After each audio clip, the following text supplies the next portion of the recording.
Olá, telespectadores, bem-vindos novamente ao programa CPLP na GMN. Como já sabemos, este programa tem como objetivo apresentar-vos as últimas informações ocorridas na comunidade dos países de língua portuguesa. Iniciamos com a primeira informação.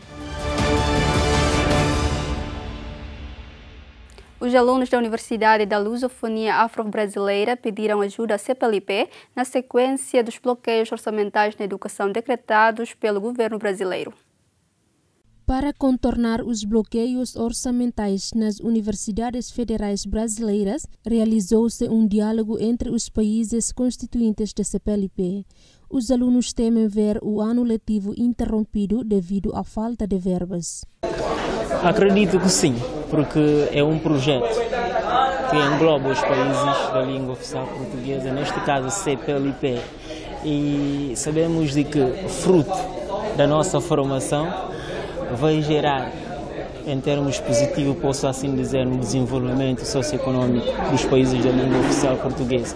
Então, o que eu quero dizer com isso, paralelamente, não é que nós devemos simplesmente preocupar em beneficiar-se com esse projeto, sem dar retorno, quer dizer, os nossos governantes podem também ajudar, porque é um projeto e essa luta atravessa a esfera estudantil. Com certeza. Devido à cooperação que os países que acompanham a Unilab têm, é uma cooperação. Eu acredito que se houver um diálogo entre a parte competente, com certeza vai chegar a um consenso e que tudo possa dar bem. Então só falta um diálogo entre a assistência máxima de cada país aqui representados. Em abril, o Ministério da Educação brasileiro anunciou que ia cativar 30% das verbas atribuídas às instituições de ensino federais. Explicou, no entanto, que o congelamento seria de cerca de 25% para garantir o pagamento de despesas de manutenção, como as contas de água e luz. A pasta declarou que as verbas em causa correspondem a 1,3 mil milhões de euros do orçamento. Sabemos de que a universidade, para funcionar, com certeza vai precisar de recursos financeiros e com essa corte, isso vai nos afetar, vai comprometer os nossos sonhos, posso assim dizer. Na verdade, falando na perspectiva da pesquisa, já comprometeu nessa perspectiva então auxílio estudantil. Sabemos de que aqui para viver sem auxílio, posso dizer que é impossível. Então, a preocupação de quase todos os estudantes, ou seja, da universidade em geral, é que essa corte não chegue à assistência estudantil, porque se afetar, onde é que vamos estar, nós estudantes? Porque a residência da universidade não terminou ainda, e onde é que vamos estar? Com esse bloqueio, põe em risco a manutenção da universidade. Falo em especial aqui na Unilab, porque segundo uma audiência que nós tivemos e segundo o relatório que foi feito, é que o recurso só vai chegar para abarcar todas as despesas para agosto deste ano.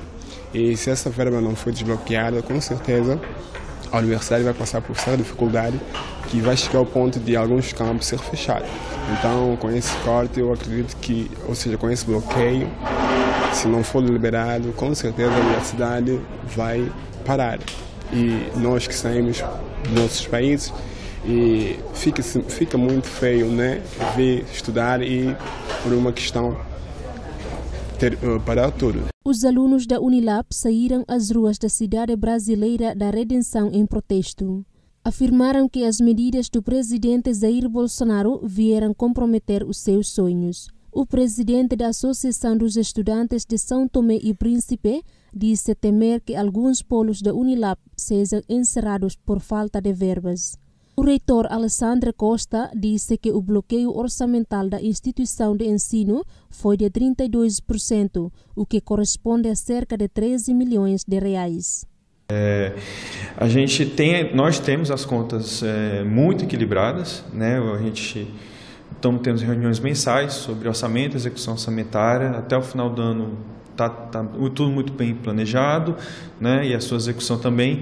Entretanto, um bloqueio desse porte no custeio faz com que já em agosto não consigamos realizar certos pagamentos, né? De contratos já firmados. Então, é imperativo que seja feito já parte desse desbloqueio o quanto antes para o funcionamento normal da instituição. Fundada em 2010, a Unilab tem como missão formar estudantes para que estes contribuam para uma integração entre o Brasil e os restantes países membros da CPLP. A universidade conta atualmente com mais de 1.300 estudantes internacionais. Os estudantes brasileiros saíram às ruas de várias cidades para continuarem os protestos contra os gastos congelados da educação. Durante os protestos, os estudantes entoaram slogans contra o governo, erguendo cartazes e dizerem: "A educação é a nossa arma, a defesa da educação está a defender o futuro", entre outras. No início deste mês, o National Student Union do Brasil pediu aos alunos que saíssem às ruas para protestarem contra as medidas do Ministério da Educação. Eu acho que a educação é essencial para você construir um país melhor, para você colocar o país para frente em todos os sentidos, em todos os âmbitos. Âmbito financeiro, âmbito ambiental, âmbito ciência e tecnológico, para tudo. É a base de tudo. Se uma pessoa, um país não tem educação, ele não tem nada. Defender justamente, né, que o presidente ele revogue essa questão do contingenciamento, porque a gente sabe que o contingenciamento vai atingir diretamente o funcionamento das universidades. Né? Então, seja contingenciamento ou corte, né, é uma área prioritária, né, é uma área estratégica. Né? Todos os países investem em educação porque é uma área estratégica. E aqui o Brasil vai no caminho contrário. Né? A gente vê vários problemas na universidade. Recorde-se que o governo brasileiro avançou com o congelamento de várias propostas de investimento no setor educativo.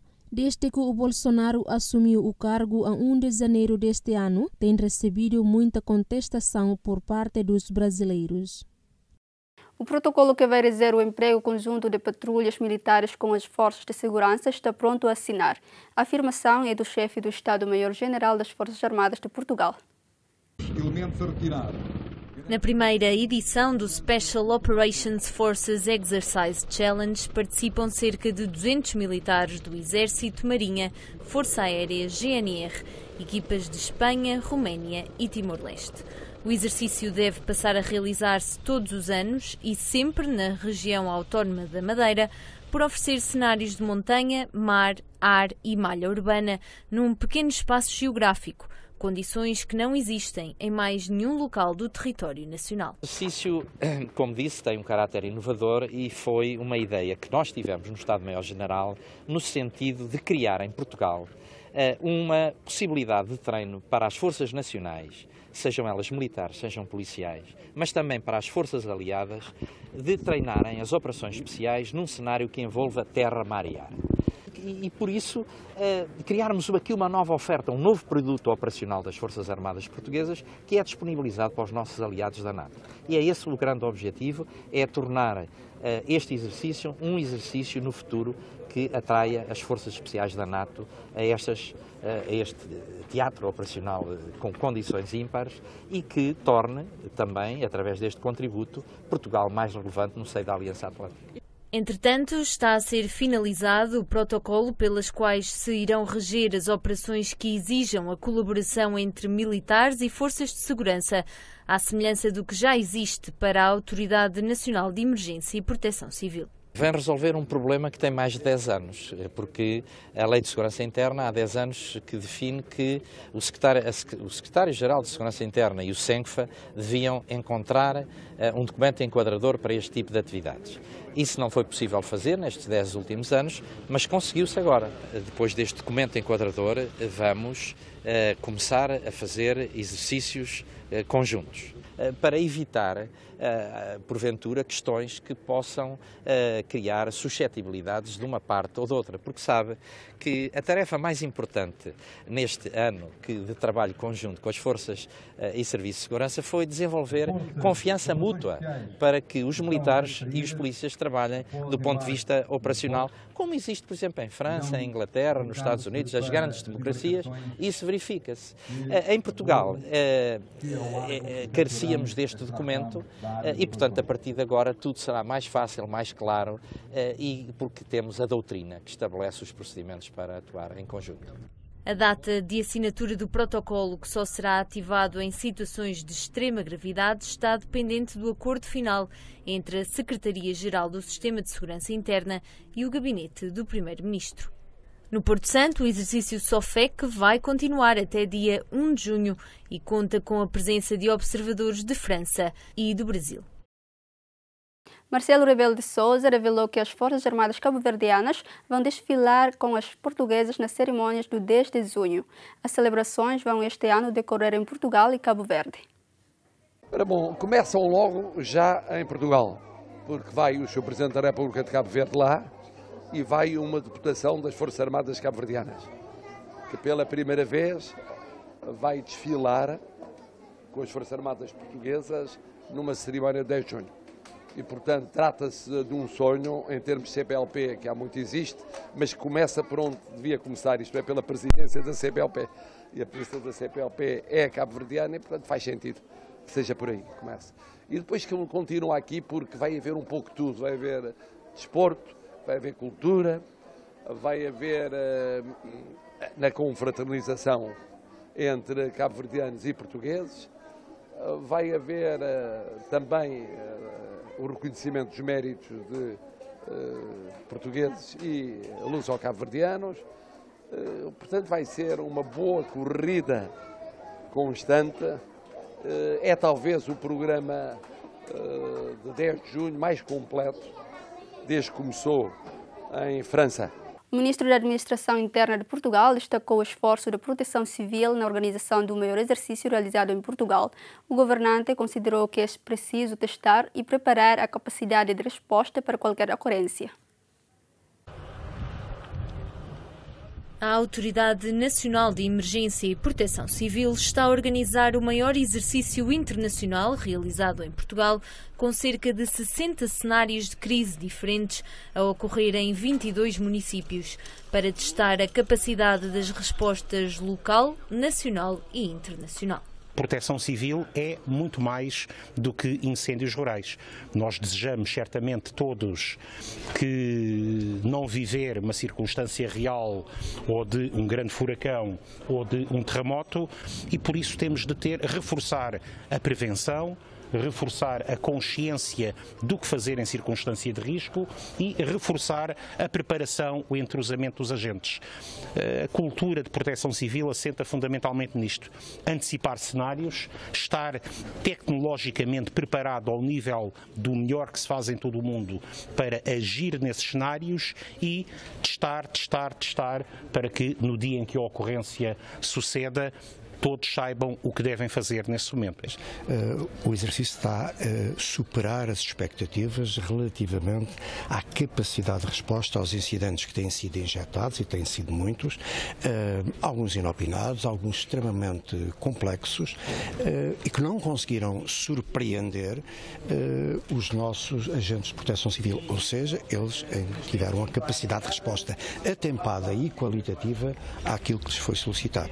Mais de 3.600 operacionais, 150 dos quais de 5 países europeus e 2.200 figurantes participam desde terça-feira e até sábado no exercício denominado Cascade 2019, que conjuga um ciclone que afeta as zonas costeiras da região de Aveiro com um sismo de grande dimensão afetando a área metropolitana de Lisboa e os distritos de Setúbal e Évora e todas as diversas ocorrências que podem suceder-se em cascata. No cenário de Almada, nas antigas instalações da Lisnave, testou-se a capacidade de resposta a um sismo na zona urbana da cidade. E com base nesse cenário nós tentámos testar todas as valências possíveis do Plano Municipal de Emergência de Proteção Civil para fazer face a um risco dessa natureza. Nós durante a manhã o que vamos ter são essencialmente equipas de avaliação no terreno, para tentar, tão cedo quanto possível e no mais curto espaço de tempo, avaliar o número de edifícios, de infraestruturas, estradas, pontes, viadutos, mas também de vítimas, sejam elas feridos ligeiros ou mais graves, ou mesmo vítimas mortais, danos em redes, como redes de água, saneamento, eletricidade, gás, etc. E até porque a nossa missão é, se não tivermos capacitação através dos nossos recursos para responder a todas as ocorrências a nível concelhio, é poder reportá-las superiormente e pedir também recursos e meios superiores para podermos debelar tudo aquilo que são danos ou ocorrências que ocorram no nosso território. O exercício, com um custo de 1,3 milhões de euros, cofinanciado em 80% pela União Europeia, será objeto de avaliação por parte de um conjunto de observadores nacionais e estrangeiros, com o objetivo de identificar as boas práticas, falhas e constrangimentos, além de melhorar aos diversos níveis os processos de gestão das emergências. O presidente da República de Portugal afirmou em Cabo Verde que os países da CPLP estão a acompanhar a situação na Guiné-Bissau. Garantiu ainda que não haveria qualquer interferência neste acompanhamento. A nossa posição é uma posição idêntica, que é a posição, aliás, da generalidade de todos os membros da CPLP. Cada país tem o seu caminho a seguir em termos de soberania. Naturalmente que há um acompanhamento permanente, solidário, de todos os países em relação a todos os países, relativamente aos seus processos políticos, e tendo eles aos processos eleitorais, com a preocupação de não haver interferência nenhuma, mas também com a preocupação de que haja, na medida do possível, o máximo de afirmação daquilo que é a vontade de cada povo e a vontade de cada um dos Estados-membros, expressa de acordo com a respectiva Constituição, expressa nomeadamente por via eleitoral. E, portanto, nesse sentido, o Sr. Presidente de Cabo Verde e eu próprio temos permanentemente sintonizado quanto àquilo que é o acompanhamento que o Presidente da CPLP deve fazer do que se passa em todo o espaço da CPLP, e isso aplica-se também à Guiné-Bissau, aplica-se a todos os países. Na herdade da Coitadinha, no distrito do Alentejo, não acolhe os bravos à vista. Os animais encontram-se recolhidos nas trocas artificiais existentes num dos cercados de reprodução da espécie.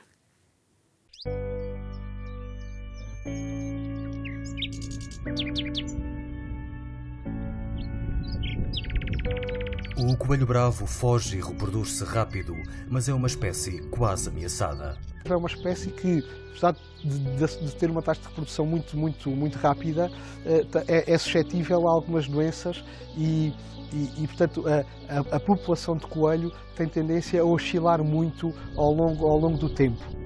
Em plena luz do dia, não há coelhos bravos à vista. Estão recolhidos nestas tocas artificiais numa área cercada para a criação da espécie. Aqui vivem protegidos de predadores e com comida e água garantidas. O que fazemos é damos condições de refúgio, de alimentação, por vezes alimentação suplementar, vacinação, para que eles possam ser resistentes às doenças. No fundo é criar ali, utilizando uma linguagem um bocado corrente, uma espécie de habitação confortável para coelhos. Mas por que motivo estão a ser criados coelhos bravos por aqui e com tantas mordomias? Porque efetivamente é o principal alimento do lince ibérico e o lince nesse aspecto é muito seletivo, portanto representa quase 85% da sua dieta. Portanto há aqui uma prioridade absoluta para a promoção de um aumento da presença de coelho bravo. Quando há quantidades significativas numa área cercada, alguns coelhos são transferidos para parques de adaptação ou libertados no campo. Objetivo: servirem de alimentação para linces. Porque só com densidades mínimas adequadas é que se poderá pensar num território que seja capaz de receber uma população de lince. A criação de coelho bravo é uma das ações do Pro-Iberlince, um projeto luso-espanhol que quer contribuir para a reintrodução do lince na Península Ibérica. Em Portugal, preparam-se áreas nas regiões do Alentejo e do Algarve para poderem ser casas de lince. Em Espanha, preparam-se áreas e vigiam-se linces que vivem em liberdade na região da Extremadura.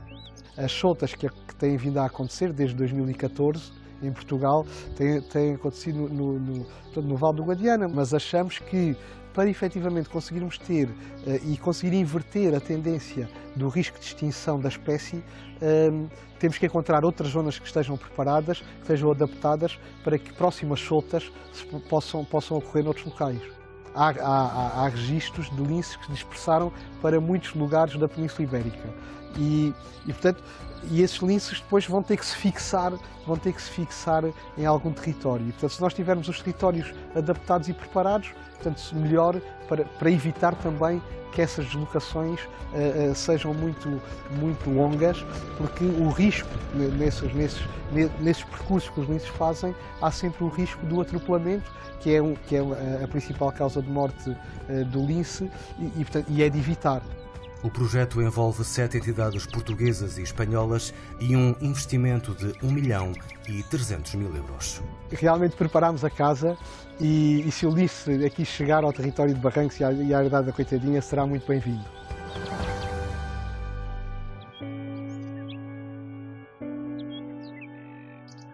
No Brasil, o equipamento usado pelos astrônomos britânicos há 100 anos foi exposto pela primeira vez no município nordestino.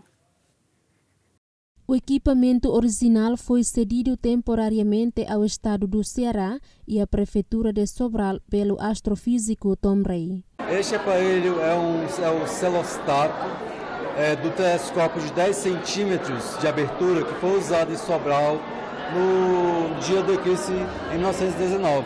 Esse conjunto, estamos ali também com a lente do mesmo telescópio, foi o que forneceu as melhores fotografias da observação do eclipse no dia 29 de maio, aqui em Sobral. Este é responsável pelo Instituto de Estudos Avançados de Dublin, Irlanda. Nós temos a exposição histórica de Museu do Eclipse repaginada, apresentada de um novo formato, com mais informações para enriquecer seu processo educacional, que no Brasil os museus são vistos como ambientes de educação informal, né? E nós estamos aqui também trabalhando com a nossa aula de experimentos interativos, que é uma novidade, né, que é aberta ao público, onde as pessoas poderão interagir com alguns equipamentos que são usados nas escolas de Sobral e em breve com os equipamentos exclusivos da nossa aula interativa que estão para ser instalados. Para comemorar o centenário do eclipse de Sobral, a Prefeitura e o Instituto do Patrimônio Histórico e Artístico Nacional do Brasil reinauguraram na quarta-feira um Museu do Eclipse. Recorde-se que o edifício foi requalificado ao longo do último ano. Eu tenho certeza que talvez ele não gostasse das estátuas. Eu tenho quase certeza que ele não gostaria das estátuas que existem dele por aí, mas ele teria um grande apreço pela memória que temos dele como uma pessoa humana, o cientista, filósofo que ele foi, né? Que ele marca a existência da humanidade.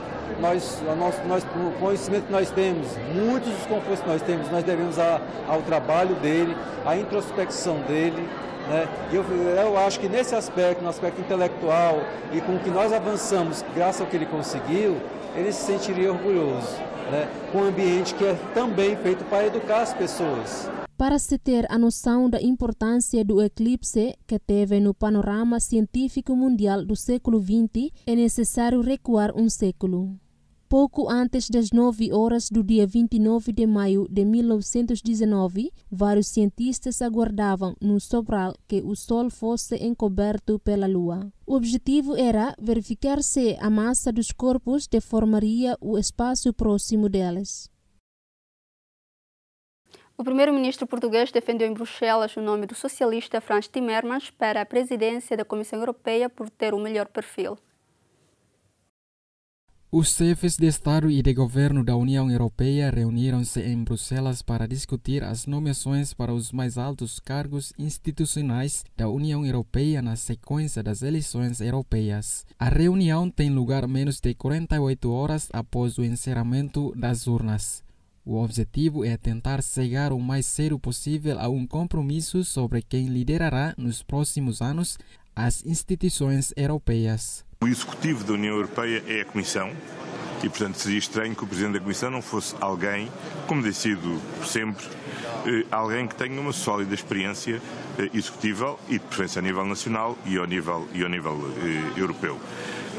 E, claro, que devemos procurar respeitar aquilo que é a posição do Parlamento Europeu e não acho que seja difícil, entre os chamados Spitzenkandidaten, encontrar quem tenha este perfil. É natural, como é óbvio, que eu apoio o candidato da minha família política, e acho que o Frans Timmermans preenche perfeitamente estes critérios. Tem uma grande experiência ao nível governativo na Holanda, tem uma grande experiência na Comissão Europeia, tem sido o primeiro vice-presidente ao longo destes anos, é uma pessoa que facilmente reúne consensos e consegue organizar uma boa equipa e unir todos em torno de um programa comum com base nesta plataforma progressista. Acho que tem um excelente perfil. Se me pergunta quem tem o melhor perfil, sim, claramente é quem tem, é quem tem esse melhor perfil. O Conselho Europeu deverá tomar uma decisão final sobre os nomes a apresentar na cimeira de 20 e 21 de junho. No futuro, o presidente da Comissão poderá ser eleito pelo novo Parlamento Europeu no mês seguinte. A ministra da Cultura de Portugal alertou para a necessidade do mercado livreiro se adaptar aos novos hábitos de leitura. Graça Fonseca considerou que a Feira do Livro de Lisboa tem conseguido adaptar-se às transformações. A nova edição da Feira do Livro de Lisboa abre esta quarta-feira no Parque Eduardo VII com um número recorde de 328 pavilhões, numa edição com mais espaços verdes, mais sustentável e inclusiva. O fim do plástico, o piso reciclável e os pontos para carregamento de telemóveis são algumas das novidades que mostram que a capacidade de adaptação do evento é o que lhe dá 89 anos de vida. Vale a pena investir neste mercado. Eu acho que esta longevidade da Feira do Livro é um bom exemplo de como vale a pena. Porque, repare, ao longo de 89 anos o país já passou por quase todas as alterações políticas, sociais, económicas, demográficas, e a verdade é que a Feira do Livro continua no formato muito próximo do original, com objetivos próximos dos originais, e que hoje em dia foi conseguindo adaptar-se àquilo que são progressivamente as transformações, nomeadamente nos hábitos de leitura. Em 2018, a Feira do Livro bateu o recorde de visitantes, mas apesar das melhorias, mantêm-se as preocupações no meio editorial e livreiro, nomeadamente devido às mudanças de hábitos, aos custos e aos problemas de pirataria. Aquilo que vemos hoje em dia é que depois da significativa quebra do consumo dos livros, da venda de livros, da procura dos livros, em anos anteriores, neste momento estabilizamos, mas é um estabilizar que não é um recuperar. Perdeu-se, verdadeiramente perdeu-se. No entanto, nós também olhamos para o médio e longo prazo, e no médio e longo prazo deparamos-nos com uma situação que é também preocupante. Aquilo que eu vou chamar de iliteracia cultural e educativa. Bem, há uma diferença entre saber ler e ler um livro. Há uma diferença entre ler uma frase e conseguir entender o seu sentido. E aí, se é um trabalho que vamos acompanhando e temos acompanhado com o Plano Nacional de Leitura e com os projetos que tem, é para nós um ponto-chave que esse investimento nessa área aumente. Há muitas pessoas que hoje em dia leem de forma diferente, leem um e-book, leem através de uma plataforma, leem através de algo que alguém lhes passou, e estes novos hábitos de leitura e o novo perfil do leitor é algo que também neste setor, no setor livreiro, e temos tido algumas conversas com os editores sobre isso, é muito importante adaptarmos e no fundo conseguir manter o hábito de ler, mesmo que para isso seja necessário haver uma dimensão, um segmento que se adapta aos novos hábitos de leitura. E acho que a Feira do Livro tem conseguido adaptar-se a essas transformações. Este ano, a feira estendeu-se para as zonas laterais e o corredor central, em anos anteriores vedado por estruturas de ferro, estará aberto para usufruto dos visitantes com cadeiras de descanso. Presente na inauguração, o presidente da Câmara Municipal de Lisboa, Fernando Medina, disse esperar que o evento bata o recorde do ano passado, afirmando que estão garantidas as condições para que o recinto se expanda mais ainda no futuro. A 89ª edição da Feira do Livro decorre até 16 de junho. O presidente da República de Portugal, Marcelo Rebelo de Sousa, protagonizou um momento inédito quando o avião em que viajava foi o primeiro a aterrar de noite no aeroporto na Ilha do Príncipe. Num momento que é um momento universal, 100 anos depois da primeira confirmação de uma tese que revolucionou a ciência e a vida do mundo, uma homenagem naturalmente ao Príncipe e ao povo irmão, ao país irmão de São Tomé e Príncipe, mostrando que Portugal, nestes momentos, está sempre presente e até consegue, parece impossível, que é uma aterragem nunca vista à noite, em condições, penso que inéditas aqui no Príncipe. Esta é uma promessa cumprida. É uma promessa que foi feita e foi cumprida. Eu disse ao nosso querido Presidente, Presidente Evaristo, eu disse, eu prometi, eu cumpro. E aqui estou a cumprir em nome de todos os portugueses. O Presidente da República de Portugal destacou o papel da Ilha do Príncipe na comprovação da teoria da relatividade geral de Einstein há 100 anos, um momento que mudou a história da humanidade. Mas, sobretudo, é um momento histórico inesquecível nas nossas vidas. Nas vidas pessoais e nas vidas dos nossos povos. Porque se trata de comemorar um dos momentos mais significativos da história da ciência. Não apenas no século anterior e neste século, mas na vida da humanidade. Porque quis o destino que o Príncipe pudesse testemunhar a comprovação de uma teoria que era, na altura, muito polémica, muito controvertida, muito discutida, e até uma ironia que tivesse sido uma missão liderada por um inglês a comprovar a teoria de um alemão no fim de uma guerra que tinha dividido a Europa.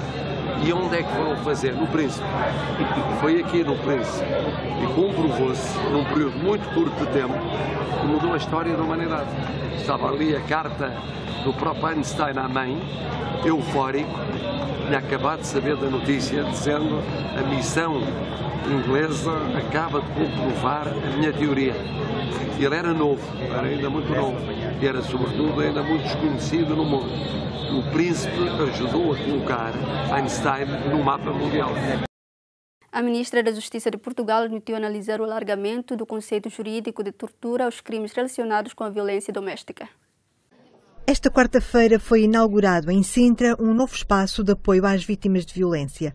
Margarida Medina Martins, da Associação de Mulheres contra a Violência, lançou um desafio. À semelhança de outros países, foi-se feita a adoção por Portugal do alargamento do conceito da tortura, considerado tratamento desumano com caráter continuado, que veio a ser, portanto, com esse alargamento, veio a integrar as questões da violação, a violência doméstica e a mutilação genital feminina, bem como fez o alargamento dos agentes do Estado para outros agentes. Muitas das situações com que nós nos confrontamos na área da violência doméstica e de género prefazem precisamente esta situação de situações com violência com caráter continuado, prefazendo precisamente o quadro da Convenção da Tortura.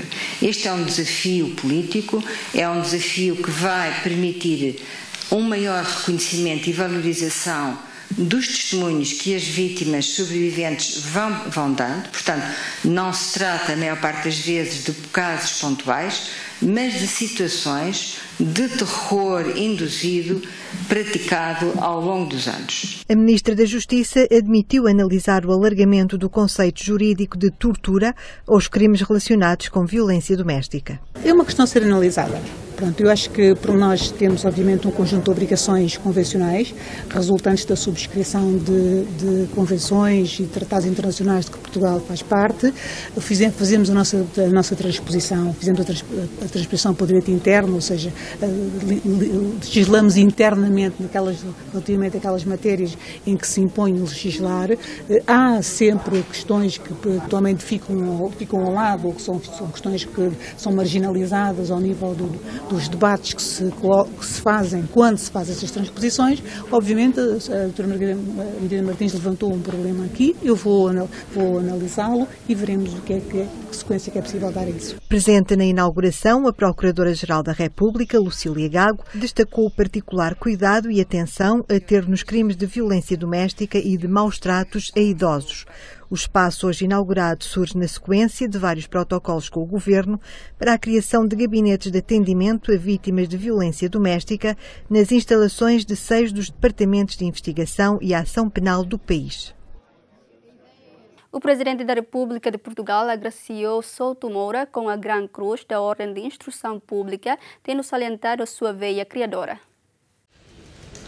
O Presidente da República condecorou o arquiteto Eduardo Souto de Moura com a Gran Cruz da Ordem de Instrução Pública. Para Marcelo Rebelo de Sousa, esta é também mais uma consagração da chamada Escola do Porto no âmbito da arquitetura internacional. Souto de Moura assumiu sempre um historial de solidez, que vem desde logo de uma genealogia bem estabelecida. As aulas de Fernando Távora, a Escola do Porto. E depois, a proximidade com Cisa Vieira. Mesmo quando estes dois notáveis portuenses têm abordagens diferentes. De origem geracional, umas, outras de gosto e de método. Há um efeito canónico no reconhecimento. Mas nisso a memória conta mais do que a glória. E para o ilustrar temos o gesto recente do homenageado de hoje, que depositou uma parte do seu acervo na Casa da Arquitetura em Matosinhos. Esta foi a primeira vez que foi entregue uma condecoração a título singular num espaço do Conselho do Porto não dedicado a esse fim e não inserida em qualquer outra cerimónia oficial. Em Portugal, um projeto europeu no âmbito do programa Erasmus+, está a permitir que crianças e adolescentes de Passos de Ferreira aprendam algumas linguagens de programação. Além disso, pretende integrar os jovens em projetos de robótica.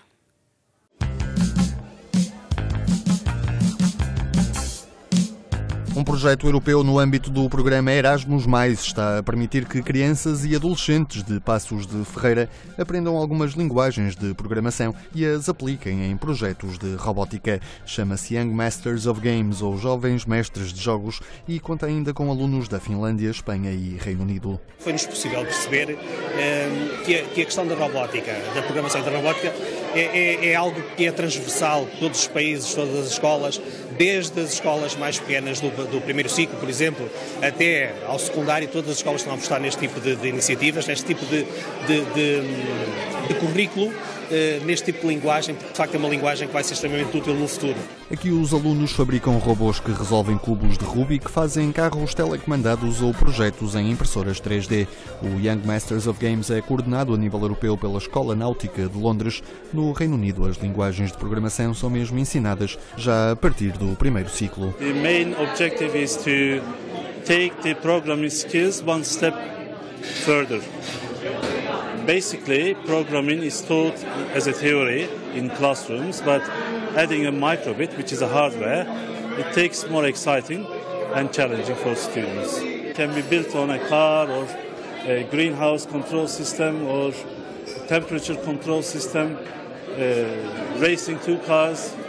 It's all to do with your imagination. Eu estou a tirar mecatrónica, estou a aprender a mexer em autómatos programáveis, que é uma coisa que futuramente posso investir nessa área. Na parte da indústria, através dos autómatos, futuramente tenciono andar nessa área. O agrupamento de escolas de Passos de Ferreira quer agora desenvolver ainda mais o ensino da programação, porque entende que, como em qualquer linguagem, quanto mais cedo se começa, melhor. 7 investigadores da Universidade Nacional de Timor-Leste lançaram 4 livros didáticos sobre o uso da língua portuguesa e téton no ensino em Timor-Leste. Rosa Tillman, Flávia Martins, Manuel Carvalho, Vicente Paulino, Irta Roso, Maria Batista e Cipriana Dias são os autores de 4 livros didáticos sobre a língua portuguesa e téton. A cerimônia do lançamento dos livros teve lugar na passada quinta-feira no Salão da Auditoria da UNITEL em Dili. Estes 4 livros didáticos destinam-se aos professores de línguas e elencam várias estratégias para o ensino do português e tetum. Os títulos destes 4 livros são Metodologia do ensino da língua tetum no ensino básico dos primeiros e segundos séculos, Desafios da educação em Timor-Leste, a construção do sintagma nominal do português e leituras atuais sobre a língua. Os livros lançados são 4. Fala sobre metodologia de ensinar a língua tetum no ensino básico, nomeadamente no primeiro ciclo do ensino básico. E o conteúdo do livro é muito simples para que os professores possam utilizar e com isso dão aulas aos alunos e de uma forma de levar esses alunos para compreender melhor algumas palavras básicas sobre gramaticais, sintaxe e morfológicas. E, além disso, a própria autora desse livro desenvolveu o conteúdo a partir de um princípio. Isto quer dizer que ela, a partir de um princípio de que a língua é importante e para que a língua se desenvolva, então coloca alguns materiais didáticos dentro dessa obra e com algumas soluções das materiais que os professores vão dar aos seus alunos. O segundo livro fala sobre sintagma nominal do português. Aqui é vice-versa, então construção textual do tetum para português, porque o português e o tetum são línguas irmãs e daí o seu desenvolvimento devem andar juntos. E a autora desse livro tentar levar-nos para compreender a junção sintagma nominal do tetum e do português de uma forma clara. Aqueles que estudam o português, com certeza que quando lê esse livro compreende perfeitamente a ligação sintagma nominal do português com o tetum. Vice-versa, aqueles que estudam o tetum automaticamente compreendem o sintagma nominal do tetum com o português. O terceiro livro fala sobre leituras sobre língua, ensino e didático. Nós sabemos que a língua em si, neste caso a língua portuguesa, não está bem consolidada, tanto no ensino básico e no sistema administrativo governamentais. Por isso que nós damos um passo, publicar esse livro, para que os leitores compreendam que a língua portuguesa é importante para nós e a maneira como nós usamos no sistema do ensino, isso já tem a ver com a didática. E o conjunto geral dessa obra é fundamentalmente levar os professores a compreender a questão da língua, didática e ensino para que os alunos, os leitores em geral, compreendam sobre a sua existência. Estes 7 investigadores trabalham atualmente na Unidade de Produção, de Disseminação e Conhecimento da UNTL.